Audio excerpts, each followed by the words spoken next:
Do you know Charles Darwin, Isaac Newton, or maybe even Marie Curie? Chances are you probably do, because these scientists are more represented. But do you know Mary Anning, Barbara McClintock, or Ellen Ochoa? If you don't understand any of these names, you're not alone, because these women have been underrepresented, undervalued, and undermined in the STEM world. Although they are not commonly known, the women mentioned above and many more others have contributed much to all aspects of STEM. Our whole channel focuses on spotlighting some of these remarkable women, and although we don't have time to feature them all, we chose 15 to research thoroughly. In this video, we will be sharing 10 of those, and we'll be making more in-depth videos of the ones in this video and some of the ones that we didn't talk about. Now let's get to talking about these women in STEM. We put these in order from least to most well-known by our standards. First, we have Hypatia of Alexandria. She lived during the 4th and 5th centuries in Egypt. She was known as a strong scholar, and she studied mathematics, philosophy, and astronomy. She was a teacher and the head of the Botanic Academy. She was known for being very accepting during a time where there was a lot of religious turmoil. Because she was pagan, she didn't discriminate against her students based off their religion, and as a result, many students traveled from afar to attend her lectures and be taught by her. Sadly, she was murdered at a young age, so many of the descriptions and portraits we have of her are based off assumptions. Next up is Caroline Herschel. Caroline Herschel was a British German astronomer from the 18th to 19th centuries. She was the first professional female astronomer and the first woman to discover a comet. But she didn't just discover one comet. No, she discovered a total of 8 comets throughout her lifetime. She was awarded the gold medal by the Royal Astronomical Society after cataloging 2,500 nebulae and other star clusters. Caroline was the first woman to receive this award, and it's also the highest award given out by the society. She also helped her brother, who was also an astronomer, by assisting him in many of his discoveries. Some of these discoveries include the discovery of the planet Uranus. A fun fact about Caroline is that there's a crater on the west side of the moon that is named after her. Next up is Mary Anning. Mary Anning was a paleontologist, although it wasn't acceptable in the 19th century to be one. Her father took her on many excursions when she was younger to uncover fossils, and she used this to help her with her work later in life. When she was only 12, she discovered her first full skeleton, an ichthyosaurus. Later, she found the first remains of a dimorphodon. And after that, she discovered the first complete skeleton of a plesiosaurus, though many did not believe it was real. Georges Cuvier, who is considered to be the father of paleontology, himself argued it was fake. However, after analyzing it more, he acknowledged his mistake and took his statement back. Unfortunately, many male scientists would use her work on reports without crediting her. A fun fact about her is that she didn't receive a formal education, but she taught herself geology and anatomy. Next up, we have Alice Ball. Alice Ball was a chemist in the 19th and 20th century. She is most known for discovering the Ball method, which was the most effective method for treating leprosy at that time. She was the first woman and first African American woman to graduate with a master's from the University of Hawaii, and later she ended up teaching there. As I mentioned before, she invented the most beneficial method of treating leprosy until antibiotics were invented. Unfortunately, Alice died at the age of 24, shortly after a treatment started to be used to treat people with leprosy. She wasn't given credit for her achievements until years after her death. And an interesting fact about that is that no one knows what caused her death because her death certificate was altered. Now for someone a little more recent, Margaret Hamilton. She was born in 1936, and she's most known for being one of the first software engineers. She's actually credited with creating the term software engineer. She worked on the Apollo 11 alongside many other people, and her work was crucial for the success of the spacecraft. She made sure that her code was error-safe, so in case of emergency, the code would prioritize the most important tasks, such as landing on the moon.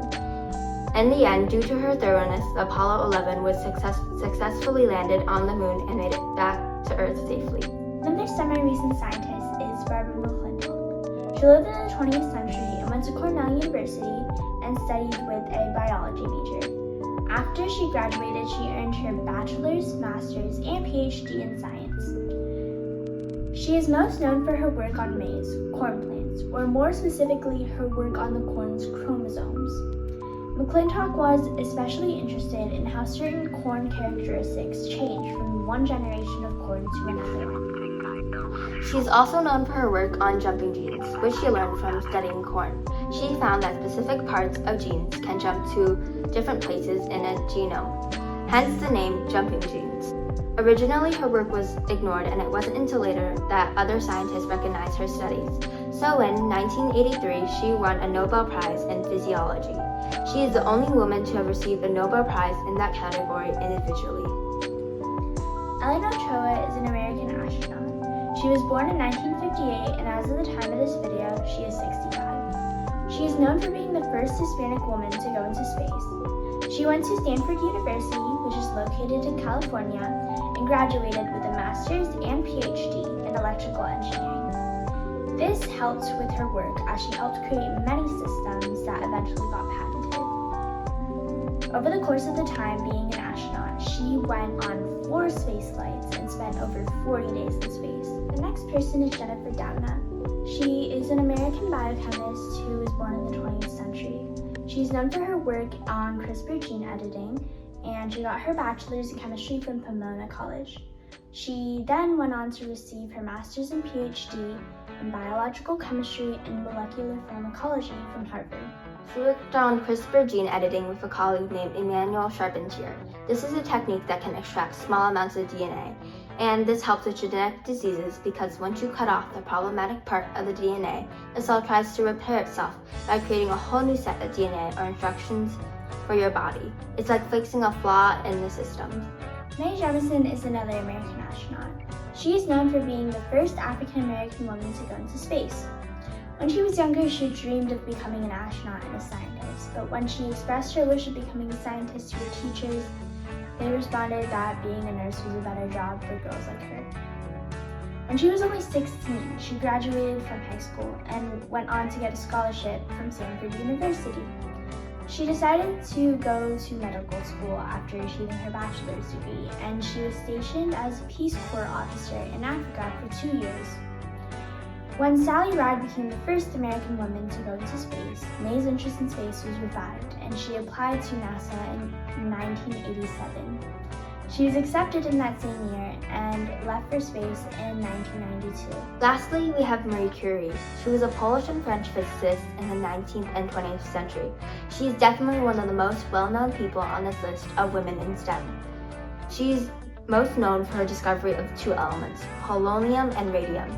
While it was unknown at the time, both elements are very dangerous towards humans. However, because of radium's glow-in-the-dark feature, many companies used it in things like clock hands and paint. Even crazier, some brands used it in beauty products. Both elements have a lot of radiation, which can cause health complications and harmful diseases like cancer. After analyzing the 2 elements more thoroughly, Marie and her husband, who is also a physicist, realized that there might be radioactive dangers associated with them. This was further supported because Marie and her husband and their colleagues all started falling sick. Sadly, Marie died as a result of leukemia, which is now known to be caused by the long-term exposure to radiation. While many of these women were discouraged and discredited, they still persisted and fulfilled their dreams. Today, sadly, there is still gender discrimination in the STEM world. And if you compare the number of men versus the number of women in STEM, you will see that the number of men greatly outnumber the number of women. We hope to help change that by encouraging young girls to possibly follow an interest in STEM by highlighting the outstanding women that have paved the way for young girls like us today. We hope you learned something new about these phenomenal women. If you'd like to learn more about them, we will be posting more in-depth videos in the future, so look out for those. Please like and subscribe. Thank you for watching.